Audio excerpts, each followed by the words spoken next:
Today, the House of Representatives voted to repeal President Obama's health care law.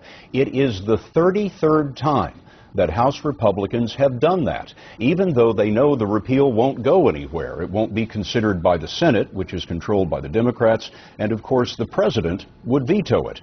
With so much urgent business before the House, why spend so much time voting to repeal the law over and over again? We asked Nancy Cordes to look into it.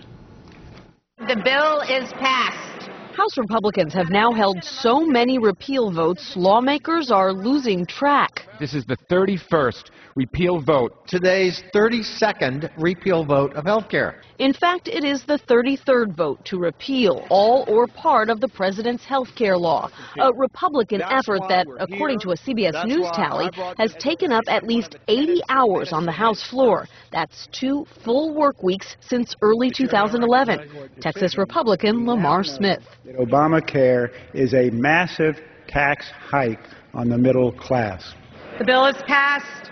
But today's measure will suffer the same fate as the other full repeal efforts, which sailed through the Republican-controlled House but died, predictably, in the Democratically controlled Senate. Michigan Democrat John Dingell. I say shame. You're wasting the time of the American people. You're wasting the time of the Congress. And time on Capitol Hill, where House leaders have scheduled only 42 more working days between now and the end of the year, when critical deadlines loom. The Bush-era tax cuts are set to expire then for everyone, and steep across-the-board spending cuts will kick in. There's been little attempt to seek common ground on those issues, or on funding the government, which must be done by October, or on tackling the nation's 8.2% unemployment rate. Republican leader Eric Cantor spearheaded today's repeal effort. You've held something like 33 votes already about repealing the president's health care law. Haven't you made your point already? Why keep holding these votes, keep conducting these debates? We want to try and get it right. Again, the American people have rejected Obamacare.